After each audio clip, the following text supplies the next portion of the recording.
Et bien bonjour à toutes et à tous, j'espère que vous allez vraiment tous très bien, vous l'avez vu au titre, on se retrouve pour un nouveau concept. Aujourd'hui on va commencer ce concept donc du Tour des Nuls. Ce sera un Tour de France, de 21 étapes, le Tour de France habituel qu'on a sur le jeu, qu'on va faire, mais tout simplement avec des coureurs nuls. Et j'aime pas trop ce terme, je vais pas vous mentir, et je pense qu'il y a beaucoup de gens qui seront d'accord avec moi.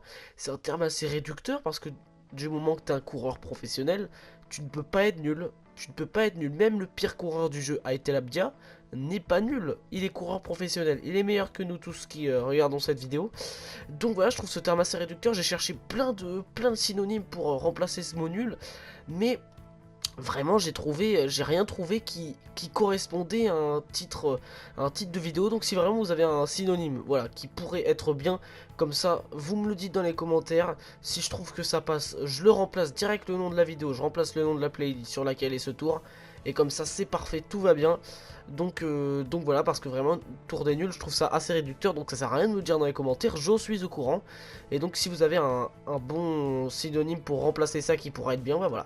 En tout cas, donc je vais vous présenter ce Tour des Nuls. Ce sera tout simplement un Tour de France qu'on va faire, mais tous les coureurs de l'équipe, ce seront les 8 coureurs les plus faibles de l'équipe. Du coup là je vais emprunter le mot faible, hein, au lieu de nul, ce sera tous les coureurs les plus faibles de l'équipe. Donc par exemple regardez, là AG2R la mondiale, on peut voir que c'est cette équipe là. La G2R la mondiale, au lieu d'avoir tous les Oliver Nason, Bardet, Latour, tout ça, on a cette équipe là. Donc voilà, je pense que vous comprenez, ce sont tous les coureurs les plus faibles du jeu, de chaque équipe, que j'ai mis donc en titulaire de l'équipe. Et donc je vais vous présenter tout simplement dans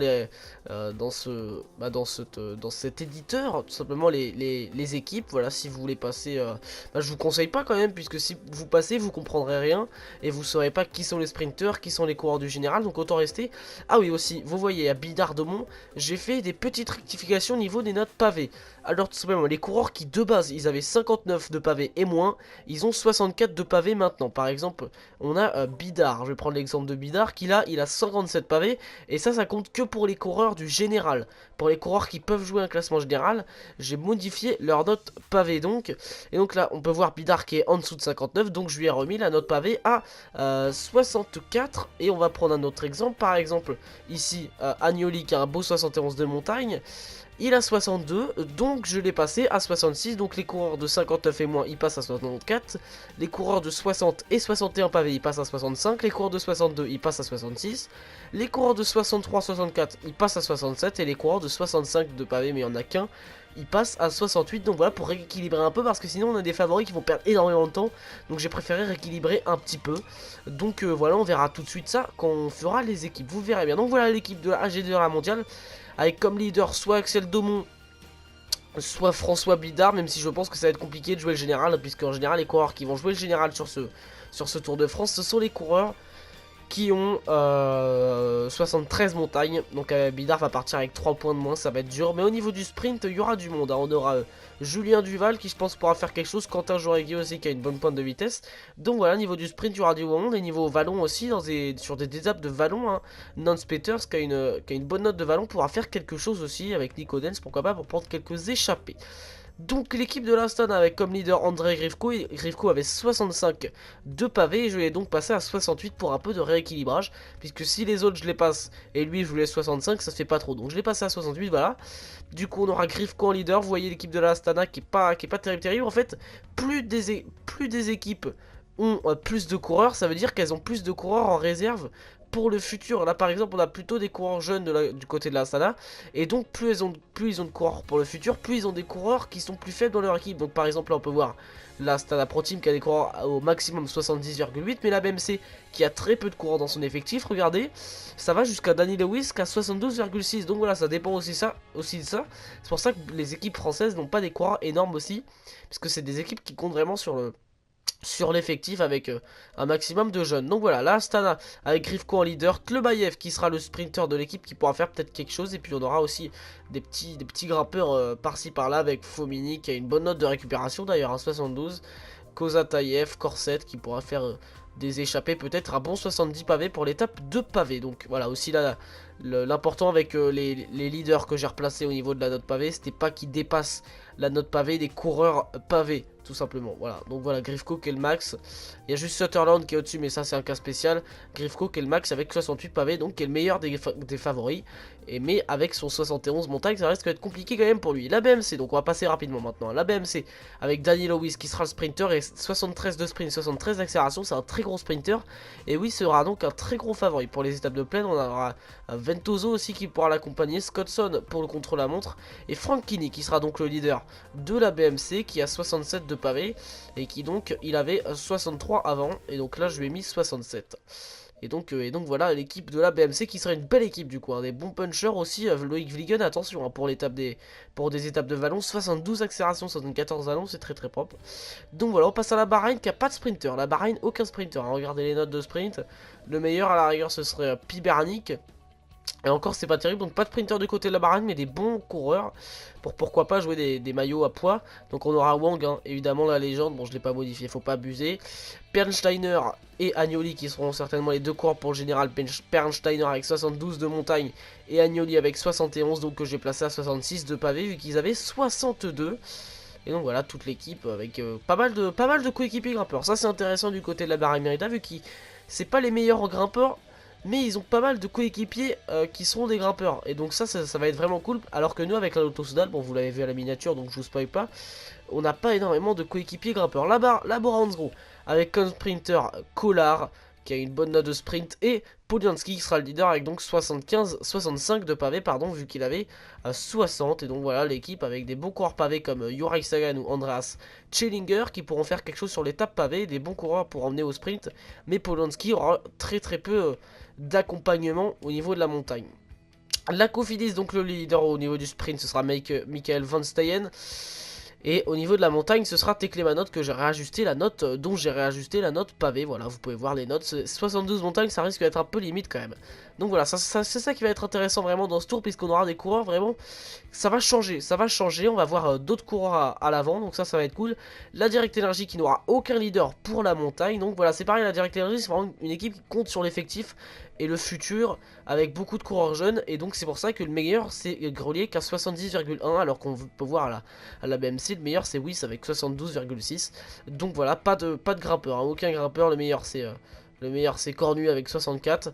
Mais au niveau du sprint, on aura quand même Cornu qui a une très bonne accélération. Au niveau du vallon, Grelier, il faudra faire attention aussi. Pour les échappés, on aura d'autres coureurs qui pourraient être intéressants. Là, Education First, le leader sera certainement Brendan Conti avec 71 de montagne, 74 vallons, vu qu'on aura Brown avec 72 montagnes, mais ça me semble un peu limite. Donc voilà, c'est à Conti que j'ai rajusté la note pavé, avec un petit 65 pavé. Voilà, pas de sprinter non plus, que dit pour l'étape pavé certainement, mais pas de sprinter du côté de cette équipe. EF Drapac à part Clark peut-être. La groupe MFDJ qui n'aura pas donc de grand leader. J'ai réajusté la note de Madois puisqu'il a quand même un beau 69 montagne où il peut peut-être faire quelque chose, on sait pas. Donc il a 67 pavés vu qu'il avait 63 de base. 67 pavés, voilà. Et donc sinon pas de sprinter. À part ouais, Michael Delage qui a une bonne note en sprint, on verra bien. Bonnet aussi c'est vrai. Mais on n'a pas réellement de sprinter du côté de cette équipe groupe FDJ, à part Madois qui jouera donc les étapes de vallon où il pourra faire quelque chose certainement et la montagne. La Lotto Soudal avec donc l'équipe qu'on va prendre, donc ça je vais la présenter plus particulièrement. Donc on aura, je vais la présenter tout à l'heure, écoutez, on la présentera tout à l'heure. Et donc toujours Lambrecht qui avait 62 pavés et que donc j'ai rajusté à 66. La Mitchelton Scott, donc avec un bon sprinter Kluge qui sera un gros favori pour les sprints. 76 de plaine, 73 de sprint, 75 d'accélération. C'est une très grosse note de sprint et il sera certainement le coureur favori pour le maillot vert. On aura Michael Hepburn pour les chronos très bon. Le problème c'est qu'en fait il a regardé ses notes de chrono 75-76, c'est énorme. Mais il a une très faible note de plaine et c'est ça qui dérange un peu. Juliansen pour l'étape des pavés, gros favori aussi. Donc là, la Milton Côte qui vient avec une très bonne équipe et Verona aussi 73 montagnes, une note contre la montre un peu faible, pardon. Du coup, mais c'est un peu pour tout le monde en général. Il y a peu de leaders qui ont une bonne note pavée, une bonne note contre la montre, pardon. Et donc Verona, j'ai rajusté encore une fois la note pavée. La Movistar c'est la plus grosse équipe pour moi. La Movistar elle a pas de sprinter. Mais elle a des très gros coureurs pour le général. Ruben Fernandez à qui j'ai Fernandez, Delaparte et Sepulveda, j'ai réajusté tous les trois les notes pavées puisqu'ils peuvent tous les trois potentiellement jouer le général. On aura Fernandez, là ça va être très chaud, hein. C'était vraiment le pire, hein. Il n'y a pas mieux, il n'y a pas pire. Il n'y a pas pire que Fernandez.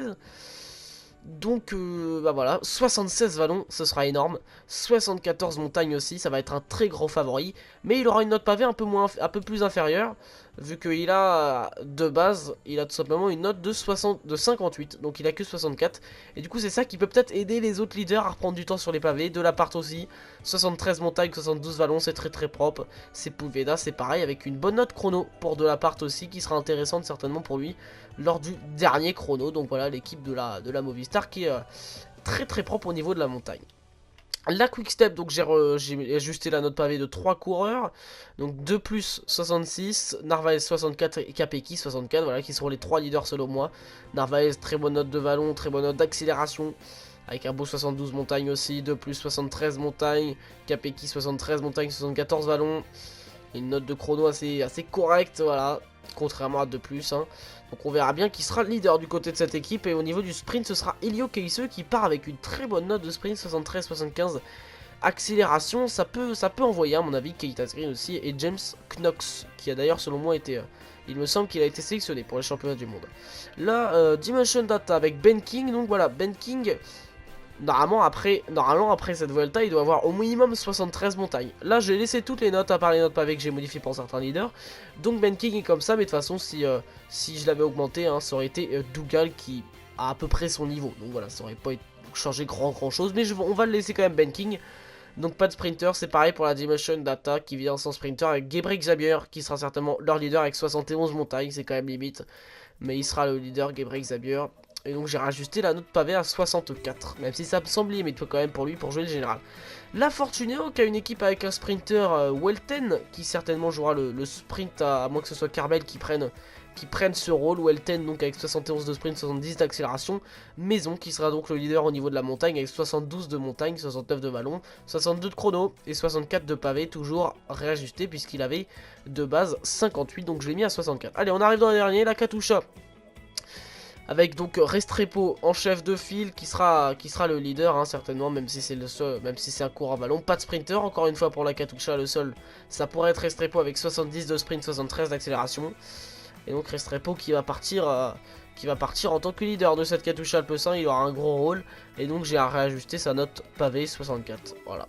La Lotto Jumbo qui a une bonne équipe avec Kuss, donc qui sera le leader. J'ai réajusté la note pavé de Kuss, il avait 62, je lui ai mis 66.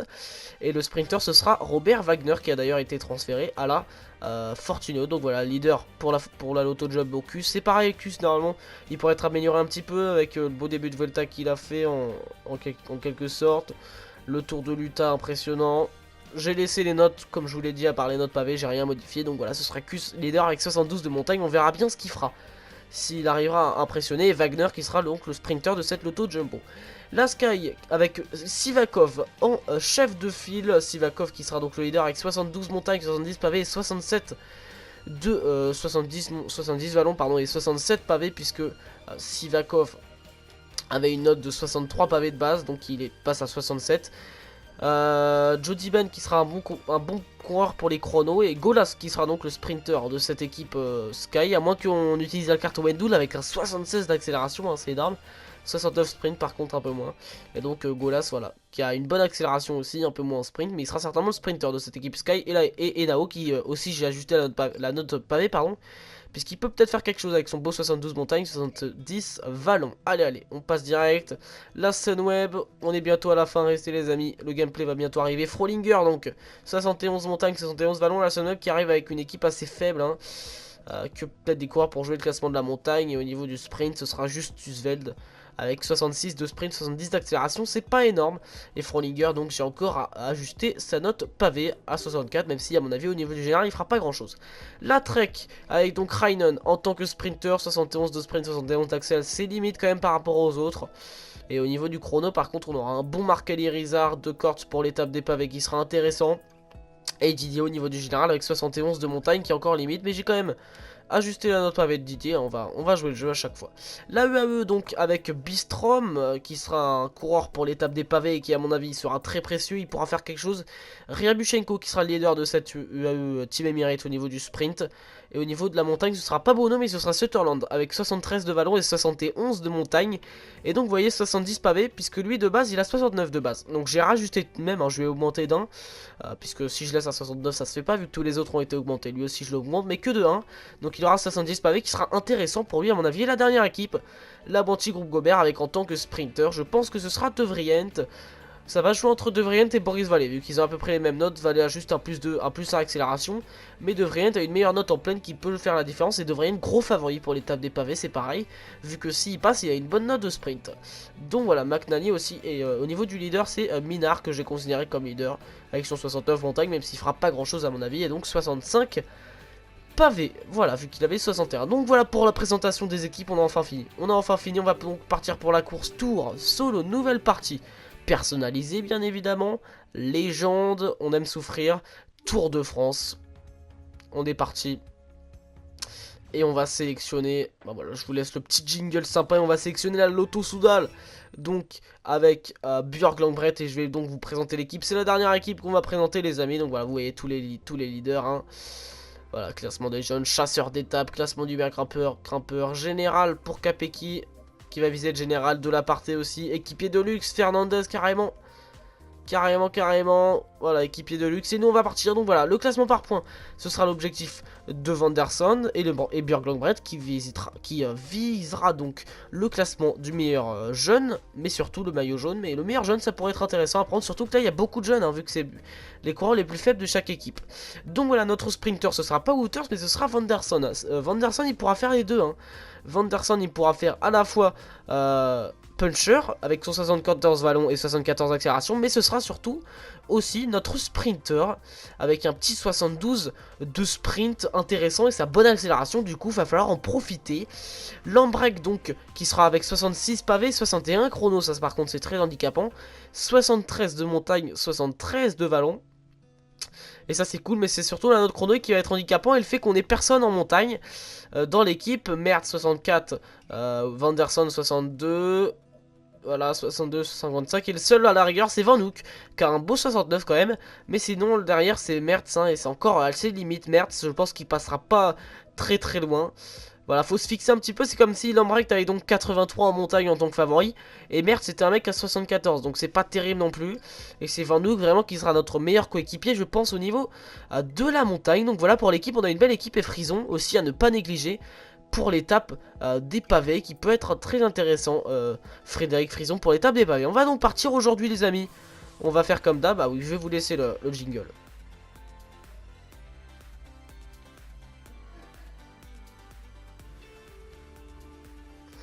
Et donc voilà, c'est un nouveau Tour de France qu'on va faire avec arrivée à Fontenay-le-Comte.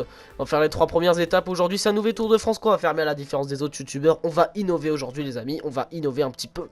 On va pas prendre une équipe et se contenter de faire un Tour de France, on va faire un tour des nuls, même si j'aime pas ce terme, vous me dites comme d'hab dans les commentaires si je peux changer le terme, et si j'en trouve pas, c'est pas grave, on laissera comme ça, même si je trouve pas ça terrible. Allez, Fontenay-le-Comte, aujourd'hui, La Roche-sur-Yon et Cholet, on fera 3 étapes par 3 étapes, hein, vu que là j'aurai pas le temps de faire Sarzeau, on n'aura pas le temps de faire Sarzeau, donc on fera 3 étapes par 3 étapes, pardon, avec Fontenay-le-Comte, La Roche-sur-Yon, Cholet, aujourd'hui. Un beau petit programme pour Tosh Vanderson et aussi le chrono par équipe a bien géré. Donc voilà, on va voir ce que ça va donner, ce tour des nuls, j'espère que ça va être bien.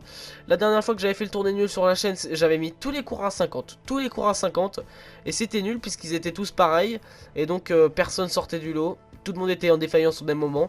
Là ça va être un peu plus équilibré. Voilà, on voit les favoris Kluge, Ventoso Edmondson. On va tenter de mettre Tosh Vanderson. On va tenter de faire en sorte que Tosh Vanderson se mêle un petit peu à la bataille. On arrive au sprint intermédiaire, la tranche sur mer, vous pouvez voir la mauvaise forme avec Vanderson, ça va être compliqué aujourd'hui du coup, allez, il y a la Cofidis qui lance et tout. Allez, faut se replacer avec Vanderson, là c'est compliqué, il y a Boli qui est placé aussi, je vais vous présenter l'échappée après. Qui est constitué de plutôt bons coureurs, hein. Ça peut aller au bout avec les bons rouleurs qu'il y a. Les Tosh Vanderson, on lance notre sprint, peut-être un petit peu tôt, je tente d'anticiper par rapport aux autres sprinters, on sait qu'on n'est pas le meilleur. Et c'est bien joué puisqu'on va passer en tête devant Roger Kluge, on l'avait dit. Ilio Keisse, Michael Golas, Ryabushenko, Van Steyen, Collard, Ventoso, William Bonnet qui fera donc les sprints, Yorai Sagan et Michael Delage. Et donc à l'avant on a Thibaut Guernalec, il me semble que c'est Thibaut, père de la Bahreïn Merida, Paul Ourselin de la Direct Energy et Zakharov de la Astana. Donc que des plutôt bons coureurs à l'avant, hein, des coureurs qui peuvent peut-être aller au bout. On a des bons rouleurs. Est-ce qu'on a du vent? Ah bah non, on n'a pas de vent. On n'a pas de vent, ok, donc voilà. Wouters qui a une excellente forme. Est-ce que Wouters en excellente forme c'est meilleur que... Wouters ça fait 71 de sprint, 73 d'axel. Et nous avec Vanderson ça fait 71... Ah c'est pareil, pareil, ouais. Bon on va quand même jouer avec Vanderson, hein, vu que ça fait pareil justement. Au niveau de la plaine, il y a une petite différence, même si ça change pas grand chose au niveau d'un sprint. Mais on va quand même jouer avec Vanderson, vu que c'est avec lui qu'on va faire les sprints. Surtout Vanderson, c'est vraiment un cas sûr, puisqu'on est sûr que lui, il sera pas hors délai. Lui, c'est pratiquement sûr, 62 montagnes, normalement, il n'y a pas de problème. Et puis, il y a beaucoup de sprinters qui ont 54 et tout, des trucs comme ça. Et puis Vanderson, il peut prendre des points sur les étapes vallonnées, où les autres ne pourront pas en prendre, donc ça, c'est intéressant. Allez, on se retrouve direct à l'arrivée. 5 km 700 de l'arrivée à Fontenay-le-Comte. On va donc tenter de se replacer avec Vanderson, mais l'échappée a été reprise. Vous voyez, les sprinters ne veulent pas rater cette première occasion d'aller chercher un maillot jaune. C'est assez logique. Donc voilà, derrière il y a Garnalec, quelques petits coureurs qui ont été lâchés, mais c'est pas des coureurs pour le général. D'ailleurs, ça le ferait. Le petit trait rouge, c'est des coureurs pour le général. Il y a quand même des bons sprinters. Hein, Wagner qui s'est fait lâcher, qui aurait pu avoir sa carte aujourd'hui. Cardona qui est très loin aussi. Et voilà, Zakharov, cône froid. Ça joue pas la carte cône froid du côté de la G2R. Ça va certainement plus jouer la carte Julien Duval, je pense. Ou Quentin Joregui. Allez, Wouters c'est là, on va donner les jets bleus à tout le monde. Allez, nous on est là avec Vanderson. Est-ce qu'on peut réussir à venir s'imposer sur cette première étape avec toi, Vanderson? On va tenter en tout cas. Ventoso est placé aussi, hein. C'est bizarre, c'est Ventoso qui se fait emmener par Vliegen. Et on n'a pas de trace de Danny Lewis qui est pourtant meilleur que lui. Ça doit jouer la carte Ventoso alors du côté de la BMC. Ah non, oui c'est là effectivement. Allez, nous on est placé. Je vais pas faire l'erreur du pro team avec Vanderson. Allez, on lance le sprint. On lance le sprint avec Vanderson. Oh, très bien emmené par Wouters. On est obligé d'aller s'imposer. Kluge est très fort. Oh non. Oh, je me suis complètement écrasé. Kluge est très fort et Kluge vient s'imposer sur cette première étape du Tour de France. Il va même endosser le maillot jaune. Ah, je me suis complètement écrasé sur le dommage. Je suis très déçu. Sur la fin, je suis très déçu.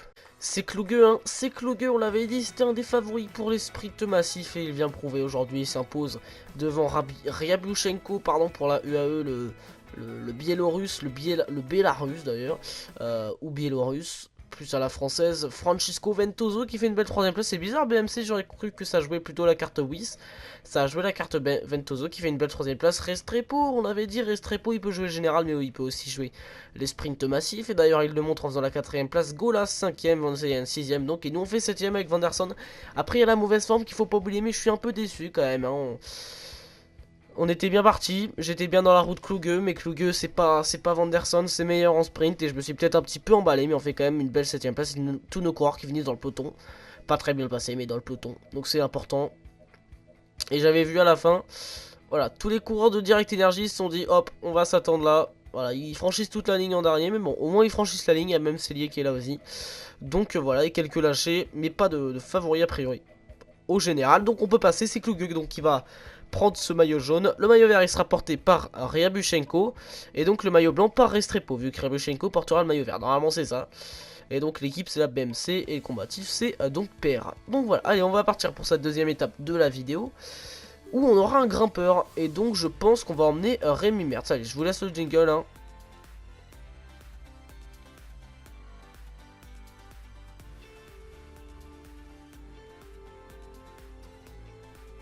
Donc voilà, donc on aura un classement grimpeur et donc je pense qu'on va envoyer le petit Rémi Mertz dans l'échappée. Ça peut être intéressant pour aller chercher ce classement grimpeur, porter un maillot à poids sur sur un Tour de France. C'est pas anodin, donc on va envoyer je pense Mertz. Et donc pourquoi pas aller chercher ce maillot à poids comme je vous dis, ou si jamais il a une mauvaise forme vraiment, on tentera d'emmener quelqu'un d'autre. Mais l'objectif c'est d'aller prendre ce maillot à poids. Ah, Vanderson, forme normale, c'est déjà un peu mieux que les autres jours. Finir sur le podium de l'étape, hein, là il y a d'autres ambitions. Wouters finir sur les 20 premiers de l'étape, il va tenter. Hein. Donc voilà, tout le monde est en forme normale. Donc on va bien envoyer le petit Rémi Mertz. 69 volant 71, accélération 66 de sprint. Donc pour aller chercher ce point grimpeur, je pense que ça peut être une bonne idée de l'envoyer. On est dans la côte de Pouzauges, le premier grimpeur donc de ce Tour de France et le seul de cette... de ce Tour de France et le seul de cette étape. J'espère qu'on va prendre ce point grimpeur et honnêtement, il y a moyen. On est avec Cardona et Sellier, c'est pas fou hein. C'est vraiment pas fou, sans leur manquer de respect, c'est pas fou. Même Mertz, qui est un puncher, il a une meilleure pointe de vitesse que Sellier, qui est un pur sprinter. Donc je pense vraiment que prendre ce point grimpeur, il y a moyen. En tout cas, l'échappée, elle a été compliquée. On a bataillé pour la prendre et on est enfin sorti à 3 avec le coureur de la F-Drapac et le coureur de la Direct Energy. Et donc, allez, il va falloir tenter d'aller chercher ce point, ça pourrait être bien. Et je pense vraiment qu'il y a moyen. Quand on voit la concurrence, je pense qu'il y a moyen de boire la concurrence. Allez, c'est Sellier qui lance. On va prendre la roue sur la droite de Simon Sellier. Allez, allez, on est bien sur la droite. On est bien sur la droite. Est-ce qu'on va réussir à le déborder? Ou est-ce que notre barre bleue va nous faire un faux pas? Et peut-être que je me suis surcoté. Non, non, on va passer en tête. On va passer en tête. Attention à Cardona. Yes, on passe en tête. On prend le point donc du classement grimpeur avec Rémi Mertz. Et ça fait plaisir. Donc on va être le maillot à poids demain. Et sur l'étape de Sarzeau aussi. Et ça, c'est cool. On arrive au sprint intermédiaire. On a Wouters qui est lâché. Ouais, j'ai pas fait attention. J'ai vu Wouters lâcher. Bon, je lui ai dit d'accélérer. C'est dommage parce que... ça se trouve, il va être en délai là, vu que les délais sont assez courts, il a déjà plus beaucoup d'énergie. Et en plus, d'ailleurs je vais lui dire rouler à 70 pour pas se cramer 80, allez, 80. Et en plus, c'était notre seul poisson pilote pour le sprint final.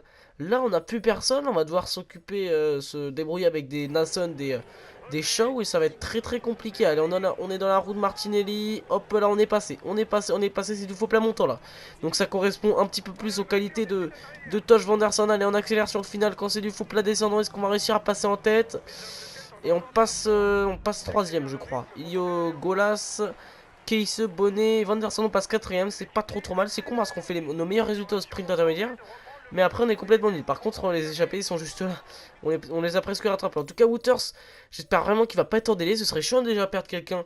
Et pour le contre-la-montre par équipe, déjà perdre quelqu'un, ce serait pas bon du tout. Allez, je repasse sur Mertz donc. Et on va se retrouver direct à l'arrivée à La Roche-sur-Yon. Là, on se fait rattraper avec les échappés à 15 km de l'arrivée. La Quick-Step qui a pas voulu prendre de risque avec Ilio Keisse, qui a dit hop les gars on roule. Et bah c'est parfait, 14 km de l'arrivée pour le peloton. On est repris. Wouters, je pense que ça peut passer. De toute façon au pire il récupérera tout. Il récupérera tout sur l'étape, sur le chrono par équipe demain. Donc au pire juste l'important c'est qu'il soit pas hors délai. Et puis ça suffit en tout cas. Mertz, ils se font rattraper à 14 km de l'arrivée. Ça aurait été une belle échappée avec Simon Sellier aussi. Cardona qui aurait été dans le dur hein. Il s'est fait rattraper aussi. Donc voilà, on va se retrouver directement à l'entrée de La Roche-sur-Yon dans les derniers kilomètres. On va bien voir si ce maillot jaune va réussir à conserver et à réussir à aller chercher déjà une seconde victoire de l'étape. Allez, 6 km 800 de l'arrivée sans poisson pilote. Donc ouais, pour Wouters ça devrait passer. Donc ça c'est cool. Mais il nous manque un poisson pilote. On va devoir se caler dans les roues des leaders. On a vu l'effet qu'il nous a fait. Ça va pas trop profiter hein. J'ai un peu merdé hier. Mais il nous avait fait un bon effet. Donc voilà, on va devoir se caler dans les roues des différents poissons pilotes. Avec notamment là la BMC qui emmène avec Bookwalter. Qui, je sais pas si elle emmène pour Wyss ou pour Ventoso. Ils ont deux leaders vraiment du côté de leur équipe hein. Wyss et Ventoso. Donc je sais pas qui privilégie vraiment au niveau du sprint. Et ils ont aussi Franchini au niveau de la montagne. Donc c'est vrai que ça aurait pu être une belle équipe à prendre. Mais ils avaient vraiment pas aucun équipier. Aucun équipier en montagne vraiment à part Vliegen peut-être qui passait. Mais c'était pas terrible. En tout cas pour Wouters ça passe. Donc ça c'est cool au moins. Et allez, Bolly qui vient rouler. Allez, j'ai dit à l'Ombrek de rester dans le groupe, hein, qui viennent pas à perdre de l'énergie bêtement, même si demain il récupérera, c'est pas grave. Puisqu'on sait jamais, il utilise beaucoup de rouge et il se fait lâcher du coup vu qu'il lui manque du rouge. Je passerai pour un con. Allez, ça remonte un petit peu, Vanderson, c'est clairement le type d'arrivée qui lui correspond hein, dans le jeu. Cette étape, c'est à peu près du 2%, le final. 2%, c'est ce qui correspond quand même à Vanderson. Allez, on va donner tout le rouge, on va donner tout le bleu, nous on va prendre un peu de bleu aussi. Et allez, c'est parti, La Roche-sur-Yon. La Roche-sur-Yon va être emmené par Nassen du coup qui va faire le poisson pilote. Est-ce qu'il va bien faire le poisson pilote? Nassen, on verra bien. En tout cas, là, c'est du faux plat montant. Ça peut correspondre aussi à Jonathan Restrepo qui est à notre gauche. Allez, pas prendre la tête trop tôt, je sais pas. Allez, la roue d'Amul de Grande Jonsen. Allez, Robert Wagner aussi qui est très chaud. Est-ce qu'on va réussir à faire un résultat avec Tosh Vanderson? Kluge qui est très fort. On va lancer le vélo. Encore 7ème. Et je ne sais pas. Et c'est Kluge qui s'impose encore. Il est très fort, Roger Kluge. Il est très fort. Je vais juste repasser sur Wouters. Parce qu'on sait jamais. Mais t'arrêtes pas, mec. T'arrêtes pas. Allez. Pas les hors délai, évitez les hors délai, ça le fait, hein. Ça le fait, ça le fait. Est-ce que ça passe? Ok, ça passe, ça passe, ça passe. Ça passe pour les délais, j'ai eu très très peur, mais bon, ça passe. Allez hop, ça fait plaisir au moins, il sera pas hors délai. Et Kluge il est balèze, hein. Kluge il est balèze, deuxième victoire de suite devant Michael Golas, Francisco Ventoso, donc Robert Wagner, Ryamushenko, Keise, Vanderson, Kola, Restrepo et William Bonnet. Donc on fait encore 7ème. J'ai lancé un peu tôt, je sais pas parce qu'on finit avec pas mal de barres rouges quand même, on finit pile 1 sans barres rouges. Donc je sais pas ce qui m'a manqué, en tout cas on a un Allemand très très fort à l'avant, Roger Kluge, qui sera un énorme favori pour le maillot vert, hein. Là, impressionnant, impressionnant Roger Kluge, qui renforce donc son maillot jaune en plus. Est-ce qu'il va le conserver vu qu'il a pris 20 secondes de bonif? Je sais pas. En tout cas, nous, avec Vanderson, encore une 7ème place, c'est pas terrible, mais voilà, on s'améliore pas en plus. Wouters 12,53, ça passe, heureusement. Et j'ai eu peur, mais la satisfaction du jour, c'est pas ça. Ventoso qui remonte, Rabioshenko aussi, Golas. La satisfaction du jour, c'est le maillot à points de Rémi Mertz. Et ça, c'est très sympa. On va donc avoir un maillot à points sur le contre-la-montre par équipe et à Sarzo. Donc ça, c'est cool. Le maillot vert, donc c'est Kluge évidemment, hein. Pas mal de points. On est 5ème avec Vanderson. Le blanc, c'est Ryamushenko, donc il le portera demain aussi. Vu que c'est Golas qui portera le maillot vert. L'équipe, c'est la Direct Energy. Et on est 15ème. Et combatif, c'est donc Per et Mertz. C'est bien placé à la 158ème. À 158 km. Allez, donc l'énergie. Qui est pas mal, de toute façon voilà, on va pouvoir tout récupérer dans ce chrono de Cholet, chrono par équipe, qui va être vraiment l'étape la plus intéressante de cette vidéo entre Cholet et Cholet. On est parti direct pour ce chrono par équipe, j'espère qu'on va réussir à bien le gérer. On n'a pas des rouleurs d'exception, hein, dans notre équipe, ça va être compliqué. 29-38, c'est l'objectif aujourd'hui pour l'équipe, j'espère qu'on va réussir à remplir cet objectif. On a Frison qui a une bonne note de pleine, et Vanderson, et sinon c'est pas terrible, hein. Sinon c'est pas terrible, notre point faible ça va vraiment être le chrono pour le Lambrek, parce que niveau pavé ça peut passer encore du coup. Montagne ça passe, évidemment 73, mais au niveau des chronos, sur le chrono par équipe et sur le chrono individuel 61, ça va être extrêmement compliqué, donc on y va. On se retrouve direct au premier intermédiaire. Allez, on arrive sur un intermédiaire, je suis parti sur un truc genre, je change toutes les minutes, à chaque minute je change, donc là on va arriver à 9 minutes, je vais changer sur l'Ambright. J'ai l'impression d'être plutôt bien parti puisqu'on va être pile dans les temps, hein, pour cet intermédiaire là. On va arriver en 9,35, l'objectif c'est 9,35 et on arrive en 9,30, donc on est parfait, 9ème. On perd pas trop de temps et en tête c'est Milchan Notcott, et c'est Groupe FDJ qui s'impose pour 0 secondes, waouh. 0 secondes, ou merde par contre là j'ai oublié de changer. Donc Frison va faire un truc un peu plus long, on va passer à 1 minute 30 du coup là. Mais Kluge qui va donc conserver son jaune, hein. Milchan Notcott qui est passé en tête, donc voilà, deuxième intermédiaire c'est Milchan Notcott aussi avec 19,48, nous c'est 20,14, donc l'objectif ça va être de pas trop perdre de temps sur Verona du coup. Oulala, oulala, ouf. Allez, on arrive au second intermédiaire, c'est Frison qui prend la tête, on accélère un peu sur le sommet de cette bosse qui nous amène à l'intermédiaire. C'est la Milchan Notcott qui est en tête, mais nous on va passer dans nos temps, hein. On va passer dans nos temps, donc c'est ça l'important. Hop là, on passe sur Björn Lambrecht, on passe en 20, encore 5 secondes d'avance, donc on est plutôt pas mal. On est plutôt pas mal avant d'attaquer la côte de la Séguinière. Hop là, le virage, les virages sont compliqués par ici. Allez, 4 km 500 de l'arrivée, je suis avec Enzo Wouters, on va tout donner, hein. Enfin il me semble que c'est Enzo, on va tout donner. On va tout donner, vu que lui il va bientôt craquer, vraiment c'est pas le type d'effort qui lui convient, lui c'est plus un sprinter. Pour emmener Tosh Vanderson, allez hop, il se crame, du coup on passe sur chaud, c'est pas terrible non plus, hein. C'est pas terrible non plus, j'espère que Lambrecht, j'ai peur pour Lambrecht quand je vais passer, j'espère qu'il s'est bien économisé. Allez, je suis peut-être parti un peu trop vite, là ça va descendre, va falloir en profiter. Allez hop, le virage, on accélère avec chaud. Ah, Lambrecht ça passe encore, ouf, allez. On est plus que, donc il craque 2, on est plus que 6, j'ai pas envie de tout cramer Lambrecht évidemment. Donc on va passer sur Vanderson. Allez, il reste 1 minute 30, hein, pour en finir dans cette dernière petite montée avec notre équipe. Ah, je suis peut-être parti un peu trop vite, hein. Ok, Frison il en a. On va tout donner avec Frison. Allez, faut pas craquer. On est 5, c'est parfait. Oh, c'est magnifique, on est 5. On franchit la ligne à 5. On est 5. Et en plus il y a Lambrecht. Que rêver de mieux. On a fait un temps canon les amis. Là normalement on est dans les 3 premiers. On n'est pas dans les 3 premiers, on est 4ème, mais je suis très content, on perd que 8 minutes sur la Groupama, la Milchan Notcott, et et 3 secondes sur Adimation Data, et sur d'autres favoris on reprend pas mal de temps, hein. La Bahreïn on reprend 1 minute, il y a d'autres favoris on reprend pas mal de temps, donc ça ça c'est cool, la quick step pour prendre du temps. Très content de mon chrono. J'avais un peu peur quand j'ai vu les barres bleues de Shaw et de Nassen, enfin il me semble, dans Shaw et de Wouters, voilà, mais finalement ça passe crème. Et en plus, la cerise sur le gâteau, Lambrecht est avec nous. Lambrecht est avec nous, on passe la ligne à 8, à 5, pardon, c'est parfait. Je suis très content de ce chrono. Les deux premières étapes de plaine, là, c'était pas terrible, mais ce chrono, par équipe, on l'a géré parfaitement. Donc voilà, c'est vraiment une étape qu'on a peur en général dans un Tour de France. Là, surtout avec des coureurs comme ceux-là. Mais là, ça s'est parfaitement passé. Ça s'est parfaitement passé. C'est la Groupama FDJ qui s'impose tout de même.